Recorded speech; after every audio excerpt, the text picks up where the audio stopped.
There are many materials we can use for stormwater erosion control, materials that help keep our soil in place during rainfall events. In this video, we'll take a look at some free resources available in Los Angeles County. On the left, I'm holding a blend of composted green waste and horse manure called Premium Compost. On the right, we have a compost made at Griffith Park using zoo manure and biosolids from wastewater treatment. Both of these materials are available free to residents at several pickup locations throughout the city of Los Angeles. Notice how light, fluffy, and rich these compost materials are. They make excellent soil amendments.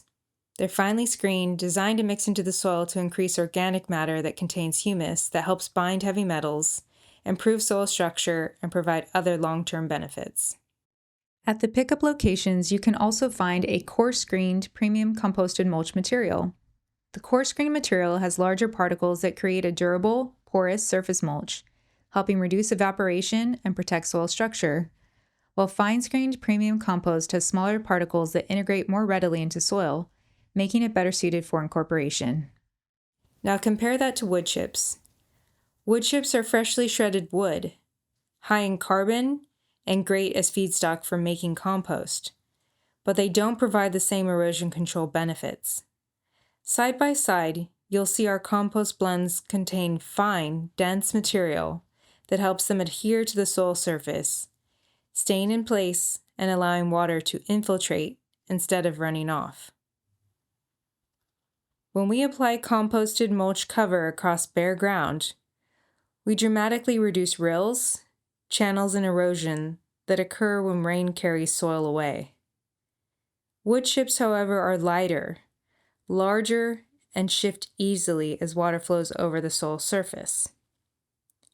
For erosion control, composted mulch cover is the better choice.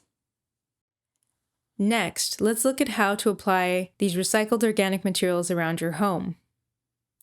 This method is specifically designed to address properties that may contain heavy metal contaminants following urban fires. The goal is to cap and cover the exposed soil, minimizing soil disturbance and reducing potential human health risks from inhaling particulate that can contain heavy metals. In this method, we use a layering or no-dig approach, which involves applying organic matter directly to the soil surface as a protective cap. This technique helps prevent the disturbance of soil particles that might contain heavy metals. To begin, lay down a compost layer that is 1 to 2 inches thick. Next, add an additional 2 to 3 inches of composted mulch cover. This mulch layer serves multiple purposes. It controls erosion, reduces runoff, and further minimizes exposure pathways to heavy metals that may be attached to soil particles. By following these steps, you can effectively manage your soil and reduce health risks associated with heavy metal exposure. Before we apply these materials, especially in areas that may have soil contamination, it's important to wear proper PPE or personal protective equipment. At minimum, wear gloves and an N95 mask, particularly if the soil is loose or dusty.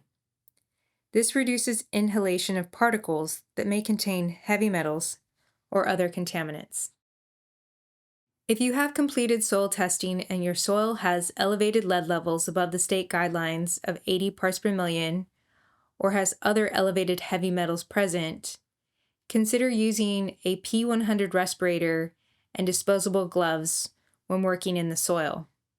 After working in the soil, always wash your hands, wash your clothes, and avoid bringing work shoes inside your home. You may want tools such as a wheelbarrow, shovel, and a few 5-gallon buckets. Start by identifying the areas you want to cover. Focus on high activity zones where you, your family, or your pets frequently come into contact with soil. Use a measuring tape and flag the corners of the space. This helps you estimate how much material to pick up from the free distribution locations. If you can only get one material, prioritize the coarse-grained composted mulch cover for the first season. It provides both erosion control and organic matter, and it breaks down slowly, so you'll typically only need to apply it once per year. Let's walk through an example. Here, I'm covering a 12 by 12 foot area, or 144 square feet.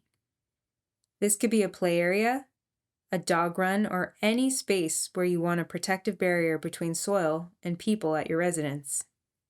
I spread the compost using a wheelbarrow, then rake it evenly across the soil surface. If you don't have a wheelbarrow, 5-gallon buckets work just as well. After layering out the compost, water it lightly if possible. Moisture helps activate the microbial community and keeps the compost biologically active. If you don't have water access, rainfall during the wet season will take care of this. Next, I applied 2 inches of compost mulch cover. This material is bulkier and takes up more space.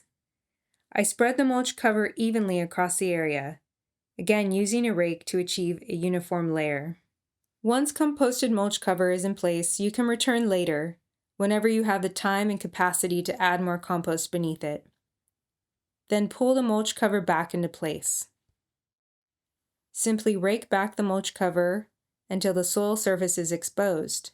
Apply compost as an amendment, layering on top of the soil surface. Remember, with this compost layering method, you can start small, work in manageable sections, and build out over time. This method is free, achievable, and designed to support residents impacted by urban fires. Thank you for watching. Links to compost pickup locations and additional resources can be found in the notes below this video.